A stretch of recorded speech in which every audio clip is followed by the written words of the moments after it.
Let me give you an overview of the project then. Thanks so much, Sev, also for inviting me. It's super nice to talk about the project. I'm also a big supporter of Sev's broader agenda of just examining how we do research as economists. What is the production function? And I think this is valuable both for us as researchers to talk through and also and maybe especially for students to see how a paper gets made. So this paper was really a joy to make. I don't want to give away too much, but a joy I'll say for now because of the co-authoring team. I've worked with them for a while now, Martin, David, and yeah, as you can see, the title is Data Intensive Innovation in the State: Evidence from AI Firms in China. So let me just give you the quick overview of the paper. So, the background, some of this, may have been a bit newer to talk about 5 years ago, but I'll still just mention it. I think maybe this is not as appreciated as it could be. We talk a lot about like neural networks and LLMs and algorithms, and there are real technological advances and conceptual advances in AI that have been important. But I think it's also important maybe to emphasize again that data is just absolutely first order, and quantities of data, the ability to process huge amounts of data in the AI advances that we've seen over the past 10 years. And of course, that's still true today. I mean, a lot of what the big LLMs have managed to achieve is just the result of getting access to data, sometimes, semi-legally. So big data is crucial to AI innovation and the production of new AI technology. I think this is point, again, this is a paper that was published a couple of years ago. I think this is still true that there's quite a focus on big data sets that are collected and held by private firms. That was true in the past, and we think about the data that Facebook has, the data that Google has, and so on, and that's been the focus, and to some extent for good reason. We worry about the potential monopoly power that these firms have. We worry about the economies of scale that come from big data sets and the concentration and concerns that come from that. But the point that we wanted to bring into the literature was that states have lots of data, and so James Scott, the anthropologist, made a very compelling argument that essentially like data is at the root of the state, that one of the first objectives of the state is to make its societies legible, in order to tax, also potentially to provide services. But states have always been in the business of collecting information. And I guess the word state is at the root of the word statistic, which I learned from my colleague Raul Sanchez de la Sierra. So states have always collected information, and in some cases, states are the primary holders of data, and that I think is true in the case of certain public security data, healthcare data, definitely in the UK, education, sometimes in the basic sciences. So, in some cases, the point we wanted to make is that government data can exceed privately collected data in scope, and in some cases there may not be substitutes for certain types of government data. So if we want to develop certain types of technologies using certain data inputs, we need to think about the role of the state. So how do innovations occur? How do private firms innovate using state data? Well, oftentimes the way that private firms get access to state data is by providing services to the state. And so if we think about facial recognition AI in China, which is our context, the way that this relationship works, the way data access works is kind of as follows. The state cares about trying to use data, in particular from surveillance cameras, to make predictions about citizens. So what do AI firms do? They train algorithms that are like computer vision algorithms to identify people and potentially to match faces. Faces, the hard part of this, I think, is matching the same face taken at different angles from different surveillance camera streams and be able to match that face across streams. So that's sort of the facial recognition technology. What's the role of the state? Well, the state has this massive network, in some cases bigger, in some cases smaller, depending on the locality, but this network of surveillance cameras. And so a huge amount of the video data on faces that could be used to train facial recognition algorithms are data that are held by the state. But the state doesn't really have the capacity to make the predictions that it wants to make. And so oftentimes you'll have a local police force, for example, contract with an AI firm. The deal is that the state will share the surveillance data with the AI firm. The AI firm gets the benefits of all this training data and enhanced algorithms. In return, the AI firm, of course, is getting some money as well. Sorry, but in return to the state's getting predictions. So AI firm gets data and some money in a contract, and the state's getting predictions. So the question is, in this paper, what does that process of getting access to government data, in particular in the case that we think is relevant, which is where the firm is providing services for the state, is that a process that actually stimulates commercial AI innovation? It's not obvious that it will. And so let me give you sort of the different possibilities. Well, one possibility that tends to drive toward more innovation is that data is shareable across uses and algorithms are shareable across uses, even if the data are somehow restricted in their portability. But imagine that you have a facial recognition AI technology company that uses government surveillance cameras to be able to match faces across camera video streams. It makes predictions for government purposes, let's say identifying jaywalkers, identifying, antisocial elements. It can use that same very improved algorithm using all this state data to create a new technology, a new program that's used for retail establishments, for example, to go to a mall or a supermarket and track customers. So these algorithms being portable across uses allow a firm that's been doing government work to suddenly produce new commercial AI innovation. In addition, there's some learning by doing that the very process of working with enormous government data sets might teach firms how to work with big data more effectively. That's something that can be useful not only in producing new software for the government, but also producing new software for commercial uses. So there's a possibility that getting a procurement contract from the government can enhance commercial innovation, but then there's also this possibility of crowd out. And the bolded crowd out is like the usual crowd out that's going to occur when a private company is doing work for the government. You start allocating scarce, non-shareable resources, meaning rival resources, get allocated toward government products. And of course, those resources then can't be used for commercial innovation. And you might even think that a firm that gets a government contract and is good at producing software for police departments, let's say, might actually begin to specialize in the production of government-oriented software rather than commercial. So it's not obvious that this government data is really going to be an engine for commercial innovation. That's sort of the open question.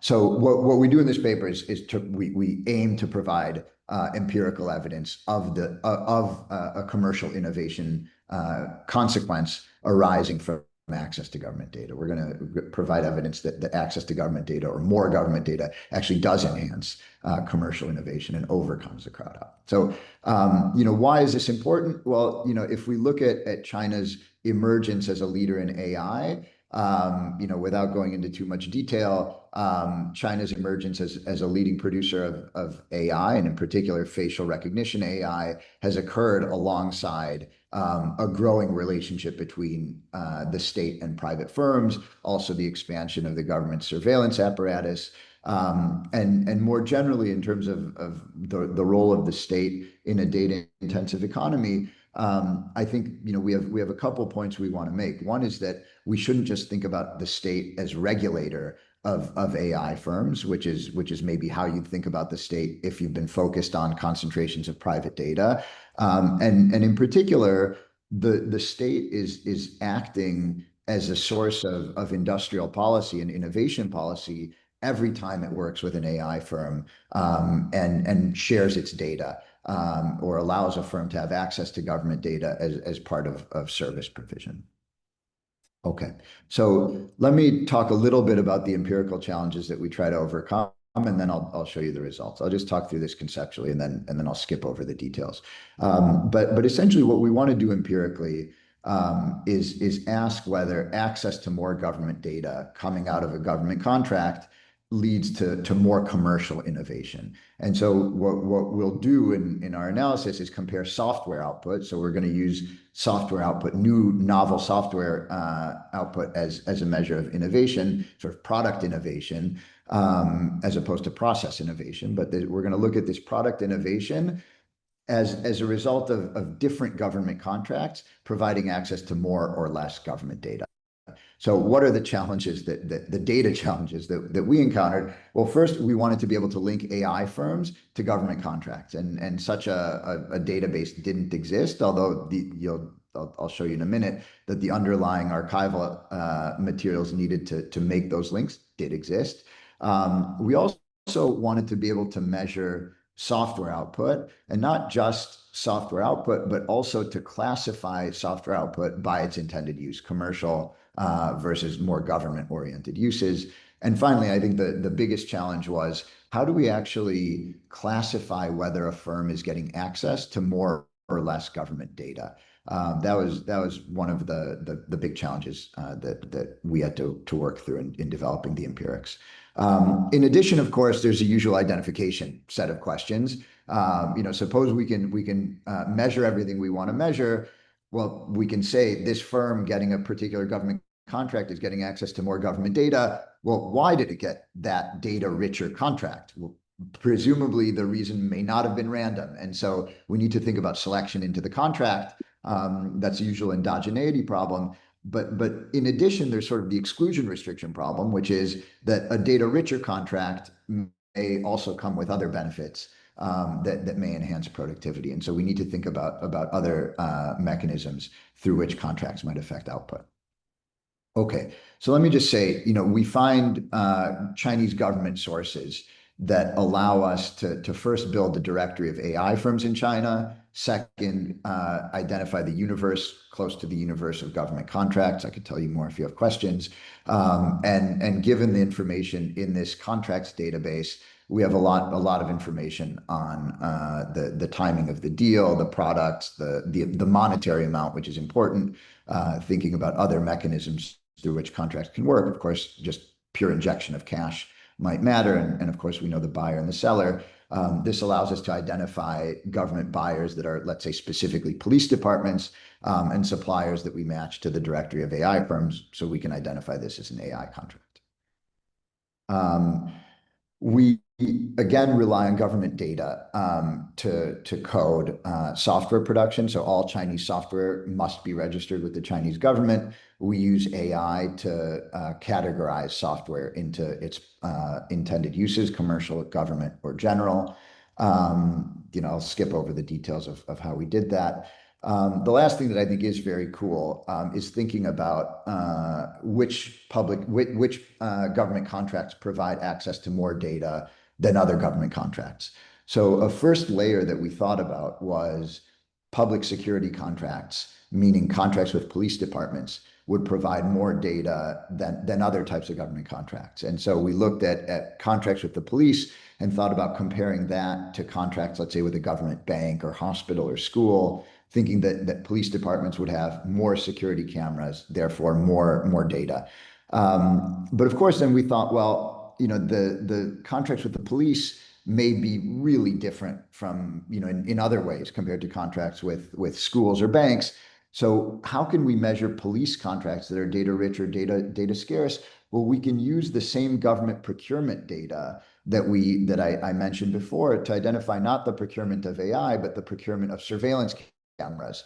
So for every local police department, we can identify its past procurement of surveillance cameras and say that a contract with a police department is data richer if that police department happened in the past to have already procured a lot of surveillance cameras. And so we have these same, two firms, both getting contracts from police departments, but one police department has already expanded its surveillance camera network. That'll be a data richer contract.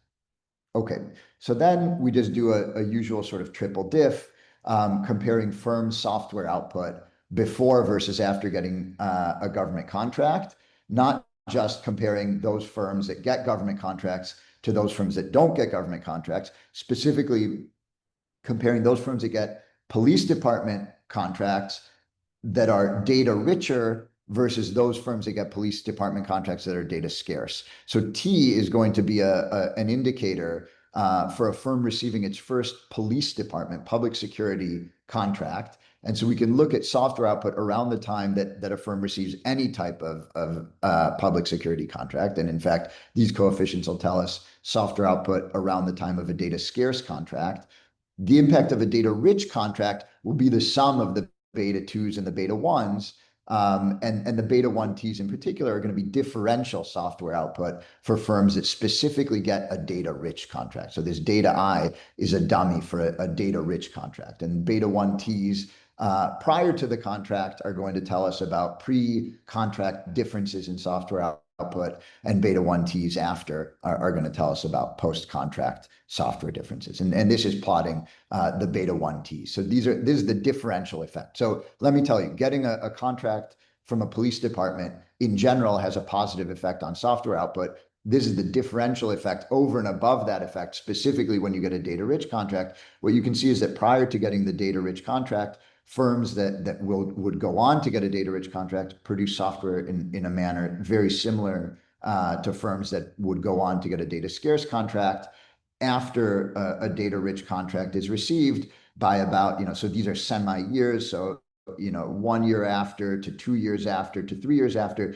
you start to get an increase in commercial software output up to about 2 additional new software releases 3 years after the contract is received, which is about 20% of pre-contract software.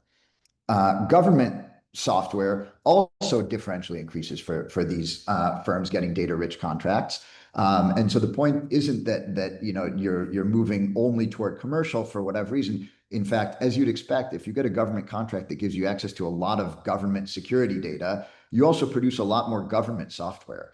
But producing a lot more government software, which itself should actually require some resources, doesn't crowd out the commercial. In fact, there's more commercial despite also producing more government software. So we think about a whole bunch of different alternative hypotheses, a bunch of questions about selection into the contract, a bunch of questions about this sort of, exclusion restriction in quotes, like what else might be different about data-rich contracts compared to data scarce. We run a whole bunch of comparisons. Essentially, nothing looks too different from the baseline, addressing all these different concerns. I could go into this in detail if you want. The last thing is, do we think this is about shareable data across or shareable algorithms, or could it be about learning? And so what we do here is we look again back at our software registration, and we find software that firms are registering that we call data complementary. So this is like software that helps you store data or manage data or manipulate large data sets. And here we see that after getting a data-rich contract, in fact, firms are producing more data complementary software as well, which suggests that they might be getting some sort of general benefit learning how to work with these big data sets. But it doesn't seem like that's accounting for everything, in the sense that once we control for data complementary software production in a flexible way, it's not the case that explains away our results. So we think a lot of this seems to be driven really by the shareability of data. So why is this important? Again, we want you to think about the role of government data in addition to private data. And we really highlight this shareability across uses. So people have highlighted the non-rivalry of data, and this is another element of that. I think it's important to think about what government does with its data as an industrial and innovation policy. So everything I think that the NHS is doing with respect to data should be thought of in terms of not only what improves health, but like what improves health dynamically by generating new innovations. And finally, thinking about the rise of China, this is another element of the role of the state, and this, in a way, sort of motivated our next project, which was called AItocracy, which specifically looked at the role of autocratic politics in shaping innovation. So that's the overview. Thank you. I hope I didn't take too much time. Thanks. Thank you so much. Just for people who joined in late, I am now going to post the link of the survey, which you can start filling. Meanwhile, we'll have a quick discussion. Seb, do you want to go ahead? Sure. Yeah. So you are talking about your next project on the AItocracy, and so I would like to ask you a little bit about how you came to this research agenda, and more generally, how you think about the research agendas that you undertake. Sure. So, I think this project has its roots, like much of my work actually, in the work of Daron Acemoglu and Jim Robinson, and in their book Why Nations Fail. Of course, they make the argument that inclusive democratic institutions are good for growth. And China has always been this big sort of question mark. How has China managed to grow for so long? And for a long time, I think, the answer that many of us would give was, well, China's able to grow really quickly because it's growing from way inside the technological frontier. And so, if you spend decades destroying your economy, other than investing in human capital, but once you're way inside the frontier, it's easy to grow fast. And over time, it became clearer and clearer actually that China was successful not only in catching up to the frontier, but especially in areas like AI, it was actually innovating at the frontier, maybe catching up, maybe even in some cases overtaking the US and the Western economies.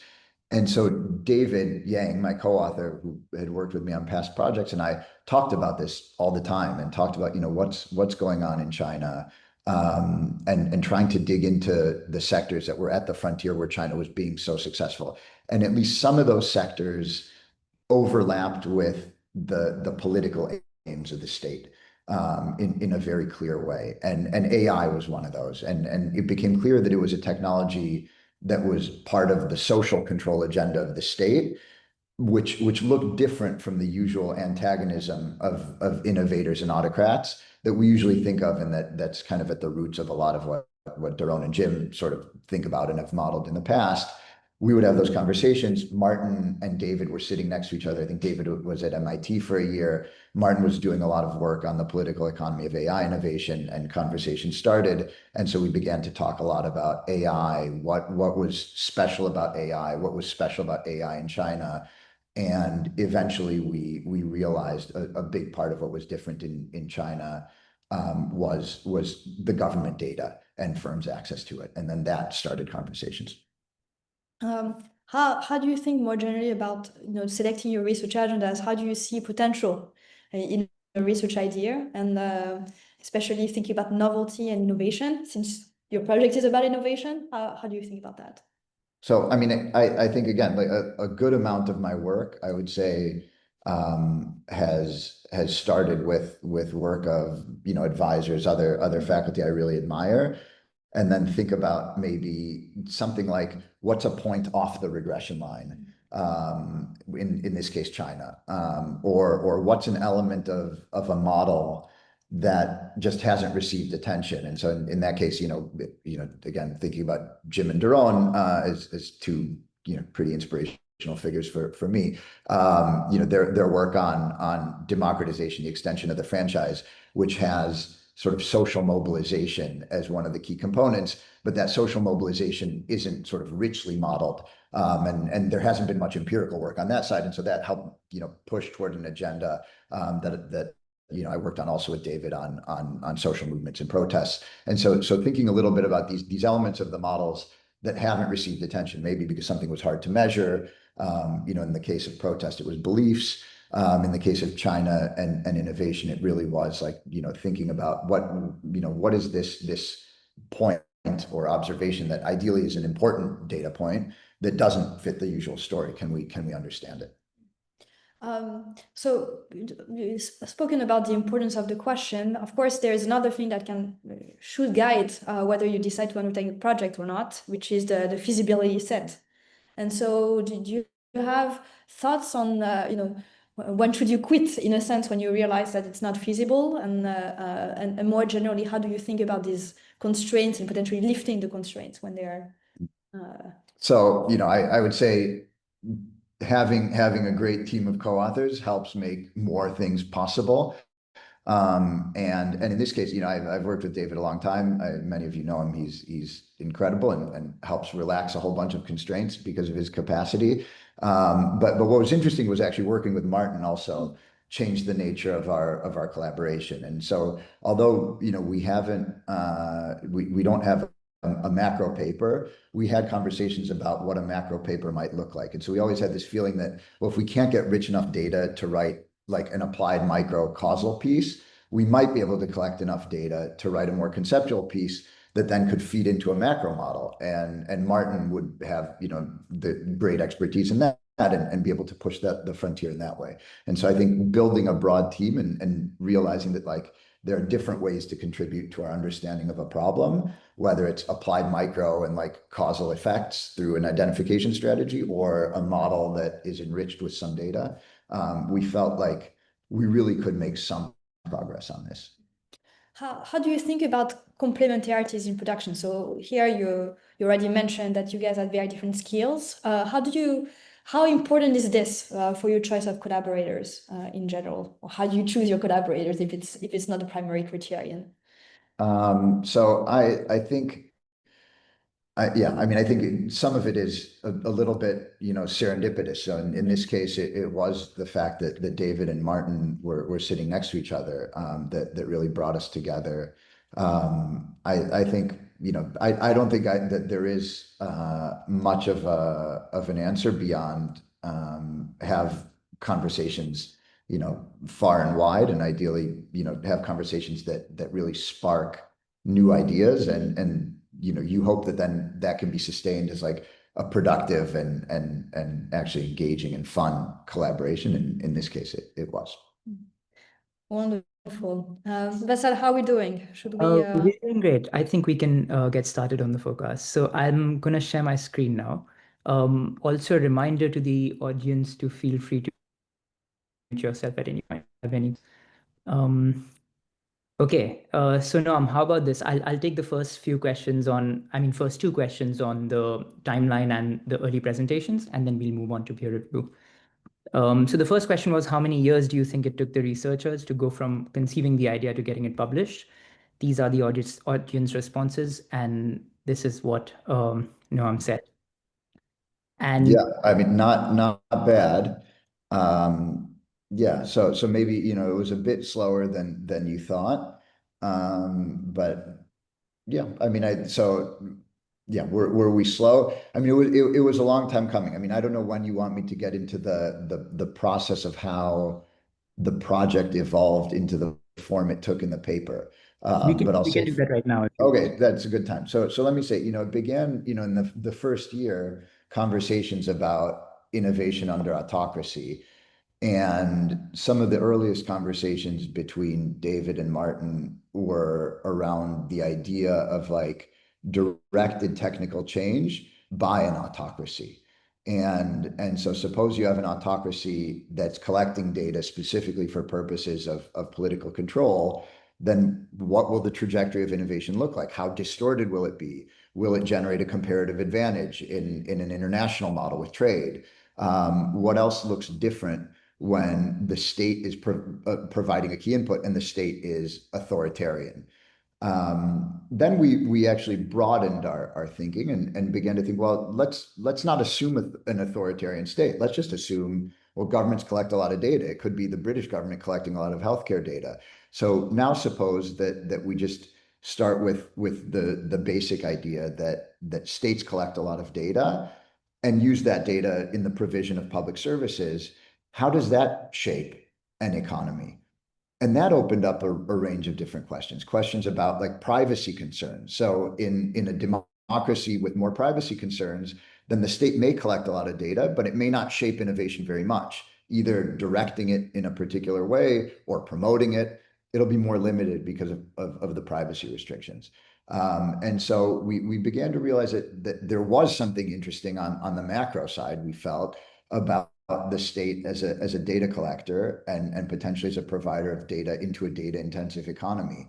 And we developed a range of different applications where the Chinese case and the autocratic case in particular was just one element. At the same time, we began to collect a range of different micro data, and we realized that in the Chinese case, we could identify some very cool causal effects. The question was, well, what is the causal effect? I mean, so initially, as I mentioned, one of the comparisons we made was between firms getting contracts versus those that don't. We compared firms that received a police contract versus firms that received a contract from a school or a bank or a hospital. And we were kind of narrowing our focus toward this question of like, what is the causal effect of government data? But initially we were thinking about that sort of evidence, in a bit more reduced form way about the relationship between the state and the firm. And we were using that as evidence to feed into our macro model, where we thought through different types of applications. Ultimately, when we submitted that version of the paper, it was a bit less successful. So maybe now we can talk more about submission histories, and I can tell you guys more about that. But then, over the next couple of years, we probably went through some, refining. And then by the time we got to the final, set of journal interactions, without giving away any outcomes, I think some aspects of it went pretty smoothly once we settled on a sharp question of like, what is the causal effect of government data? But it took us time to get to that narrower question. Is 5 years representative of the time it takes you to complete projects, or? I think, probably that's about right, frankly. I mean, I think some of my projects have taken a bit longer, and then those are like the ones that really feel long, where it's like 8 years. Maybe you have to collect historical data. I've sometimes, now maybe I'm a bit better at this. You have like an agenda, and the paper that sort of is the culmination of that agenda might take more than 8 years in some cases, but maybe you can create a modular bit that breaks off and at least kind of shows some progress. That can be a good thing sometimes. But I think I guess I've had very few papers that go from zero to a paper in less than 2-3 years, I would say. Sometimes there'll be a project that doesn't have a very clear paper. So I mentioned my protests work that I had done, and we had done 2 or 3 years of surveys, and then finally we settled on a particular research question, and we knew that there was an upcoming protest, and from the time we wanted to settle on a research question to running an experiment to writing the paper and then publishing the paper, that was probably 1 to 2 years. But that was building on 3 years of past surveys that were kind of just brainstorming surveys almost for us. So yeah, this seems about right to go from the start of an idea to a paper that's well defined. Okay, let's take a few more questions now. So the next one is about conferences and seminars. How many times did you present before submission? And here, this is what the audience said, and the majority got that right. So you presented more than 4 times. Yeah, here my feedback for the organizers is we need more disaggregation of that bin. Yeah. Because I wonder, I was trying to count how many slide decks I found in our Dropbox folder. And I mean, I think it's way over 10. I mean, it might be bigger than that, because it might be the case that we might even have another folder of slides. We weren't that organized maybe at the beginning. I'll buy a coffee for anybody who can name the Dropbox folder for this project. I think you probably deserve more than a coffee, but anyway, that can be a bonus for the end. But no, I think so. I don't know how many of you thought it would be, much more than 4. I think we presented quite a bit. And so some of you, I don't know, it's possible some of you even saw the early version of the paper. I was talking to a colleague actually early this morning, and he said he remembers the early version of the paper. And in some ways, he said he liked it more than the eventual paper. But I'm actually willing to make an argument for the eventual version, but I missed the first version. Anyway, okay, sorry. Do you ever submit papers without having presented much? I mean, generally, I would rather not. I mean, I would rather get feedback. I think probably there are some exceptions to that, but usually, yeah, I mean, I like to present a paper and get a sense for, what am I communicating well, what am I not communicating well. I think it's you learn so much from presentations. Yeah. Do you usually present internally within the university before submission, and then after that you present externally, or do you present externally? Both, externally as well. I mean, I think I mean, this might be a bit different for graduate students, and of course, like, you know, maybe junior faculty. Ideally, you might present internally a couple times first. Yeah, but in this case, I mean, it would be interesting. I mean, I'm not sharing my screen, so I'm not giving away the name of uh, our folder. Let me see if I can find something about where we presented. So yeah, I mean, so some of these are places where that are a bit maybe friendlier. So, you know, I see slides from Northwestern in 2019. Same Northwestern 2019. Okay, what else? Sev is watching, so she can confirm this. A Harvard big data presentation, which would have been internal for David. Northwestern again. So it's like, you know, LSE. So yeah, I mean, it's a great question. Then Tilburg. So, you know, LSE and Harvard, at least two of the first three places were internal. So that's a great point. And then Northwestern is a place where we've had a bunch of, you know, sort of close colleagues for a long time, then a few places around Europe. Anyway, so Sev concedes. I mean, yeah, probably I think it would have been dozens by the time we submitted. And yeah, early on, yeah, I guess more internal than external. Yeah. I can confirm that the paper was presented many times. Yeah. We should definitely break that fourth bucket down into subcategories. Okay. Then the next question is, how many journals do you think submitted to before it was accepted, where it was published? So this is what the audience said. And you said one. Yeah. So, I mean, this is, is that a guess? I like it. I like it. Please submit your guesses. Yeah, it's great. Thank you for doing that. That's humoring me. Maybe I'll buy coffees for people at some point or pints, at a future Oxford meetup. So this one, you know, to be honest, I think I'll say it. The three of us really liked this project.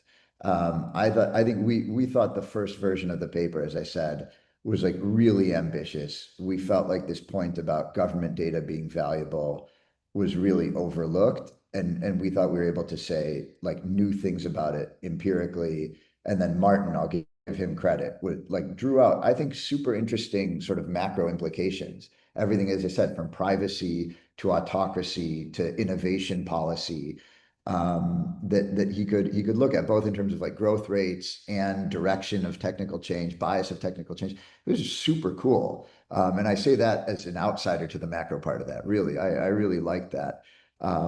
So we felt, actually, unlike some of my papers, that we would have a good chance with like a really good journal. I mean, am I allowed to talk about details? I guess I can name. I'll name journals without naming editors or anything like that. But we submitted first to Econometrica, and we got a rejection that you know, in some ways reflected the eventual revise and resubmit, which was that somehow the first version of the paper with this macro section and the applied micro stuff, it just didn't feel focused enough. And so, you know, as I said, I loved all that macro stuff. I actually wish that at some point we managed to publish something on that. So far, it hasn't really, you know, been you know, sort of published anywhere besides like an NBR working paper series, I think. But ultimately, the second time we had feedback that was in some ways similar to the rejection feedback from Econometric. Of course, we revised things. We tried to sharpen as much as we could. But the editor at Restud said, you know, you really need to commit, essentially. If you're going to commit to the macro paper, it needs to be richer and better and more comprehensive. It can't be an add-on. And if you're going to write the micro paper, you need to be more convincing that this is actually like a big question, not just like you happen to get a contract from the Chinese government. Why is that different from getting a contract from any other government? And contracts have been studied in the development literature.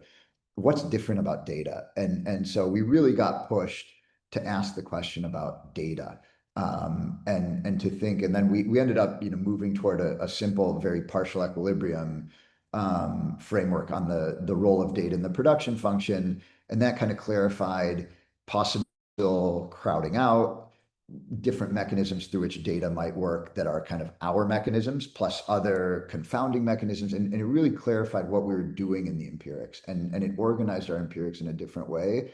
And I think in that sense, actually, like, you know, if you ask me, like, what is the contribution of this paper, I would say, well, this paper shows that government data is a valuable asset for commercial innovation.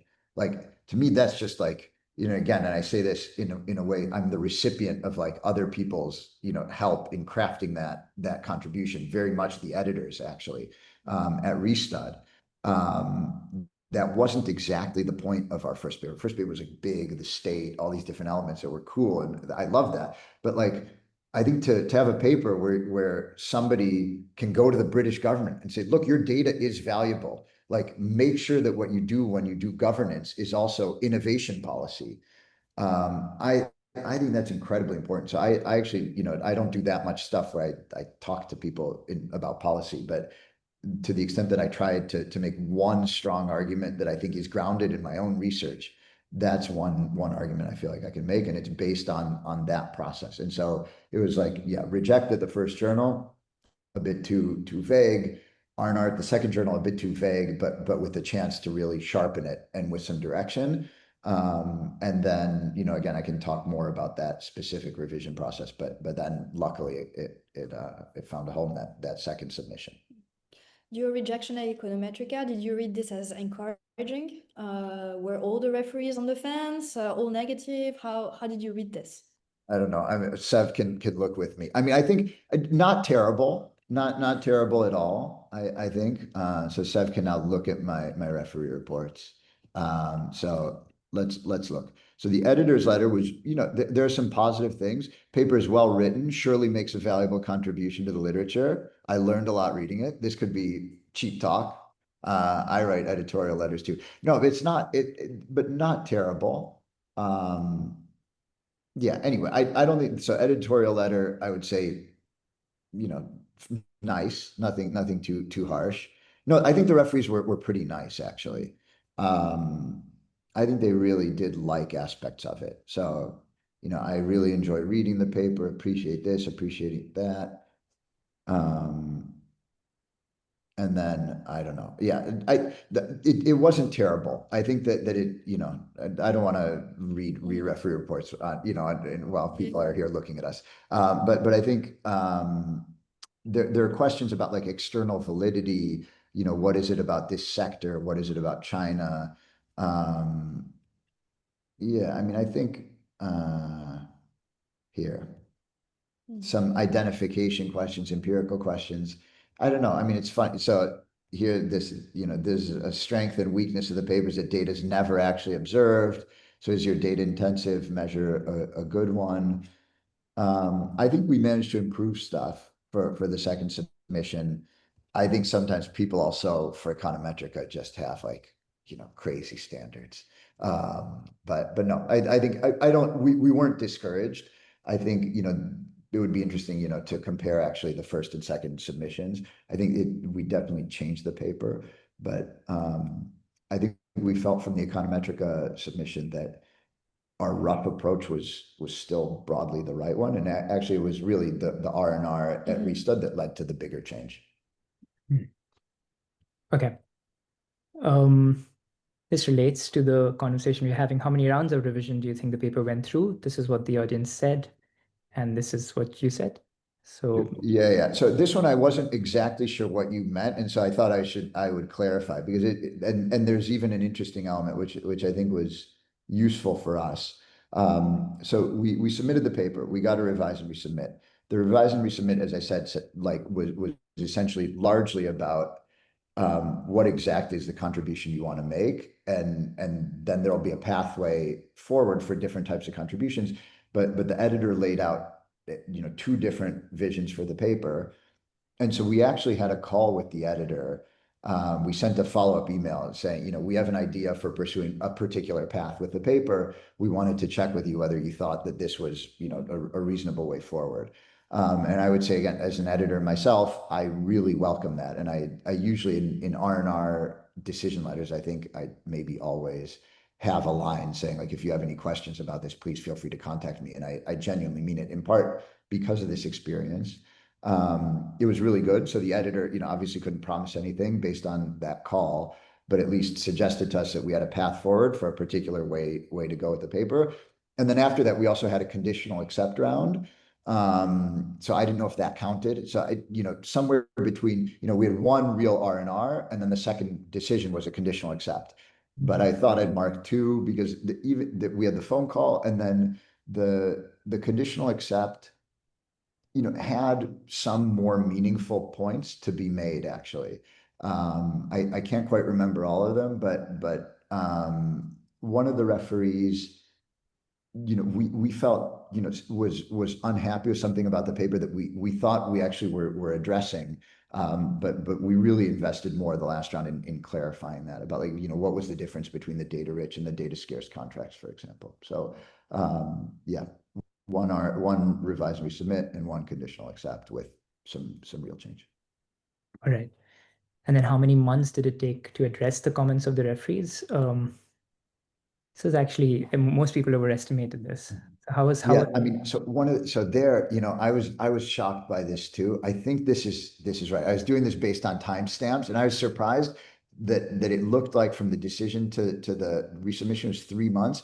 But the maybe one important point is it was summer. So I think we got our decision in, like, maybe something like May, and then we resubmitted in July or something like that. And so, or August. And so I think that does make a big difference, actually. So it's 3 months, but 3 summer months. Right. Okay. Let's take a few more questions on how the paper evolved. So how much was your original prior confirmed?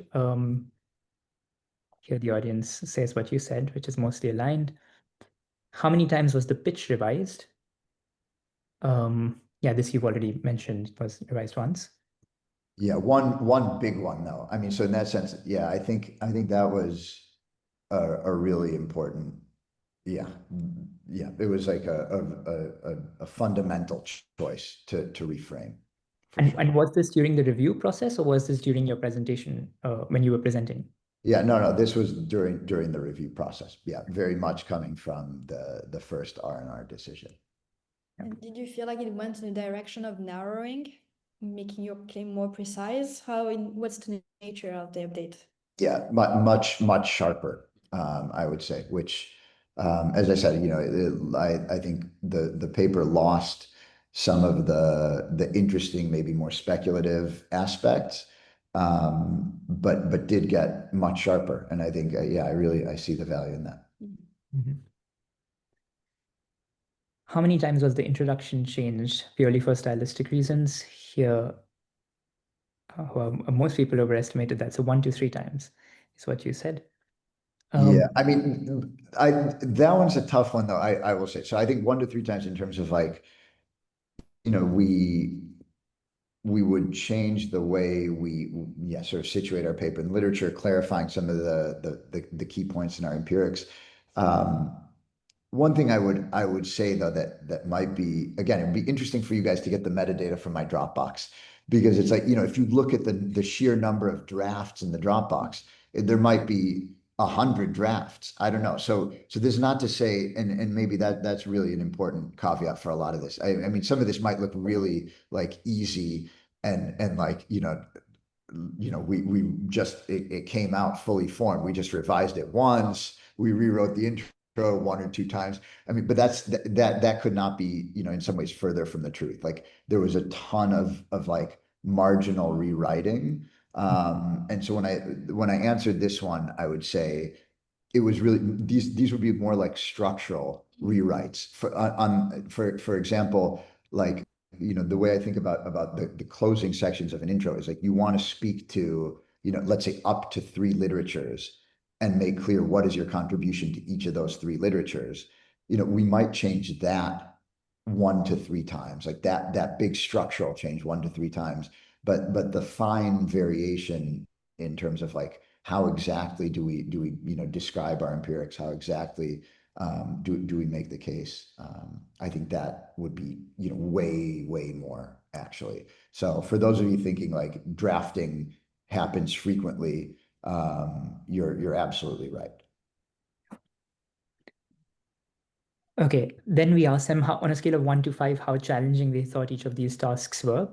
So the most challenging the audience thought would be data collection. And for coming up with the research idea, the average response is 2 out of 5. And this is what your response was. So people underestimate how much time, how challenging coming up with the research idea was, and actually get the data collection bit quite right. Yeah, I mean, I think, yeah, I don't have too much to say. I mean, I think the coming up with the research idea, as I said, in a way, the way I thought about that when answering the survey question was like, it took, David and me talking for years to really think about like China at the frontier, and then it took the conversation with Martin to begin to think about it as like the data intensive economy, and not just something about China. And then developing that research idea again. Finally, the conversations coming out of the R&R, which really is what sharpened the research idea. I mean, those two things really were hard. I mean, I think that's where there really was the challenge in this project, and also kind of solving those data challenges, but conceptualizing like data richness, which again, like some people, maybe some of the referees, maybe some people here, don't love the way we measure a data rich or data scarce contract, but that was really hard. I mean, like we thought initially like we were onto something pretty good when we were comparing police contracts versus contracts with schools and trying to justify, that schools had on the order of like dozens of cameras and police departments had on the order of hundreds. But really like getting to the surveillance camera network, we thought was really cool. And once we had that, we really thought we had the basis for a cool empirical project. And then the data collection itself was super hard. I mean, that wasn't something that I did personally, but actually, like, yeah, building those data sets was not trivial. Okay, the last question was about time use. And this is what the audience said. So majority predicted that you'd spend most time on data collection, and this is what you had said. We can now open it up for discussion, or if there's anything else that you'd want to talk about. I'm aware that we have 3-4 minutes left, but Oh, is that it? No, definitely let people chime in. there have also been a couple of responses to your question about the Dropbox folder. Okay, then I'll paste the real Dropbox title. I'll copy it from the Dropbox. So there are no. Well, there's also another question here that from Annalisa that I can read out. I'd like to ask whether the authors spent any time revising the paper based on the comments from the first rejection, or if they submitted to the second journal without implementing any changes. Okay, I sent the correct answer. I don't know if anybody. That is a great title. Oh man, people are good. That is really funny. Okay, I appreciate all of these. This is really good. If you can send me these, my co-authors and I will definitely appreciate this. So the correct answer is super boring, directed AI. So you can see that we had this sort of macro orientation that was a bit lost, but thank you for all of that.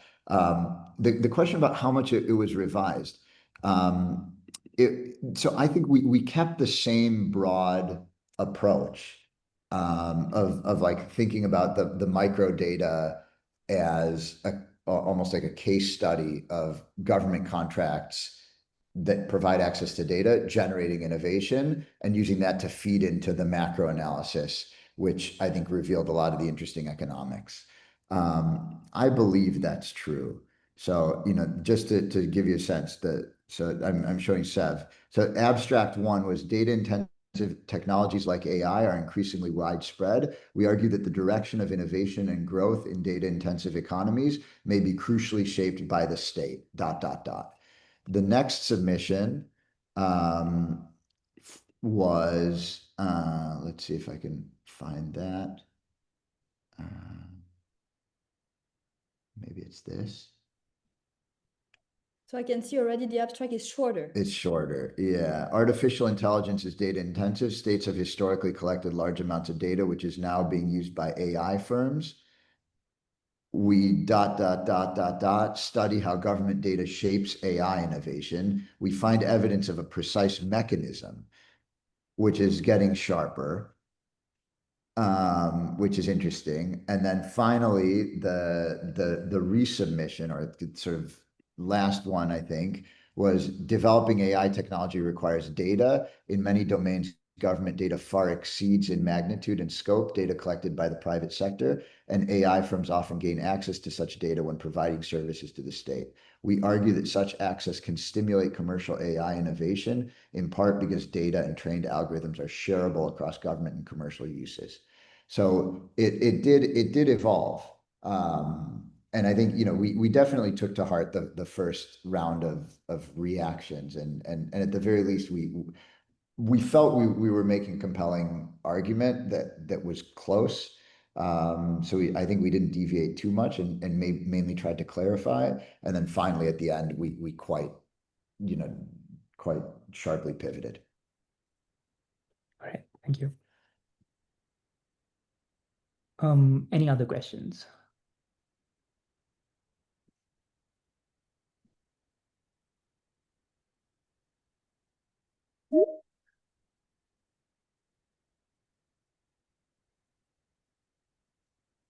All right, otherwise we can stop. Seb, do you have any other questions to ask?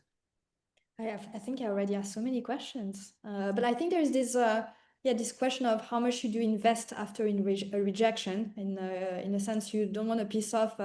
It's a repeated game, a reviewer that you might encounter again in the next submission. But of course, reviews are also idiosyncratic.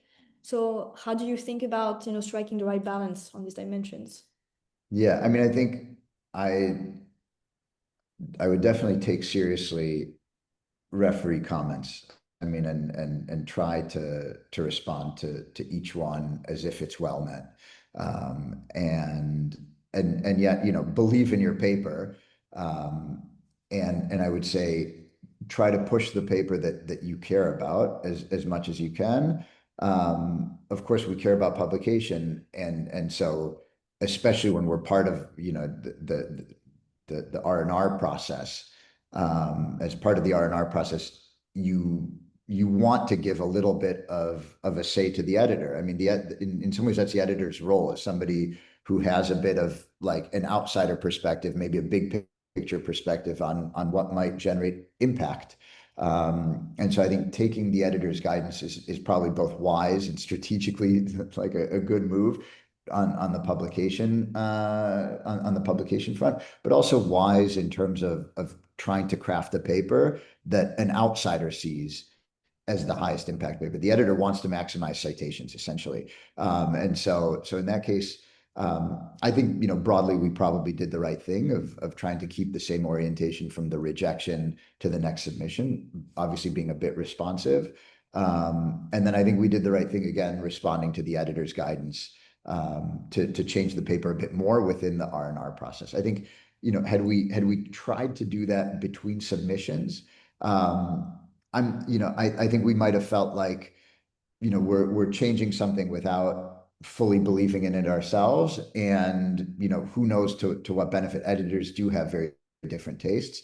And so in an ideal world, if an editor sees, at the core of your paper, something really, publishable, then they'll work with you on the packaging and bringing out the details that they want. And so, yeah, hopefully, we believed, as I said, that there was something at the core of this project that was really novel.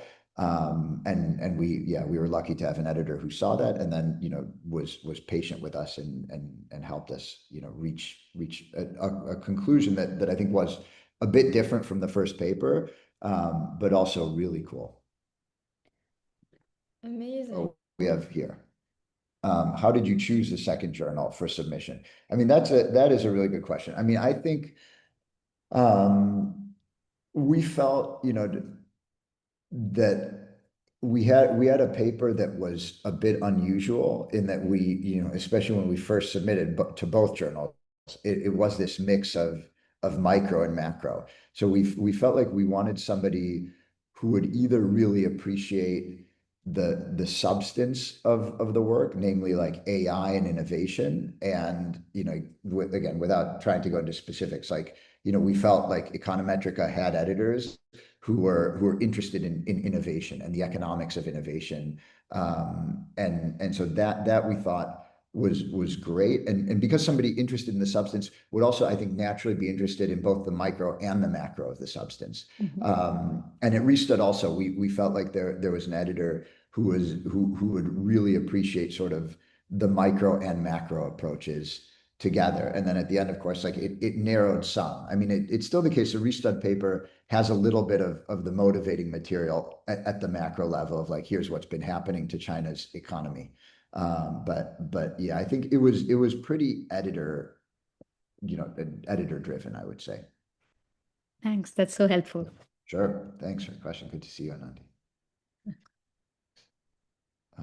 There's one more question in the chat. Yeah, Um, let's take one more. I would say that varies,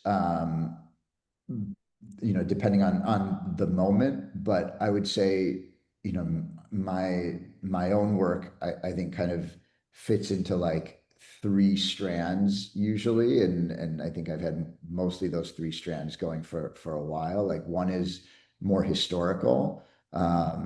And I've been doing, work on historical political economy for a while. And I try to keep that active and front of mind. A good amount of work on China and China's political economy, and then some related questions, and that's pivoted from like protests at some earlier points in time were a focus, and now it's much more on the innovation side, and then I usually have some sort of third very active area of research, which lately has been really innovation oriented, which came out of this project.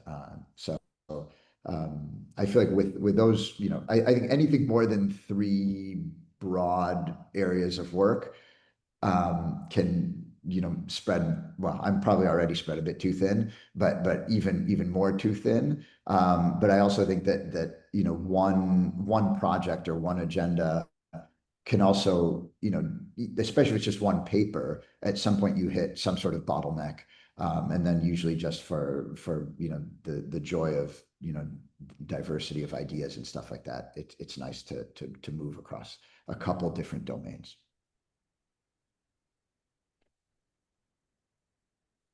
Amazing. Thanks everybody. Yeah, thanks everyone for the very nice contributions. You made Noam smile, and then you're gonna be able to share with like Yeah, it's really good. I don't know if I'll use these, but I mean, so good. We The will I Spy save with My this. Little AI is the children's book that it's a kid's story I'll tell my kids at bedtime, to introduce them to the world that they'll grow up in. It's a bit scary, a bit of the scary stories. Anyway, thanks. It's really fun. Thank you so much for your contribution. And yes, we look forward to the next seminar. James Druckmann will join us on October 3rd. He's a political scientist. It will be nice to hear about experimental social science from a bit of a different perspective. So yeah, join us if you can. And Noam, that was really super exciting to hear about the behind the scenes of this project. Thank you, Seth. That was really great questions. And thank you for organizing, both you and Vatsal. Cheers. Thank you. Thanks Thanks, everybody. Thank you, Noam. Yeah, thank you, Anandi. Bye, guys.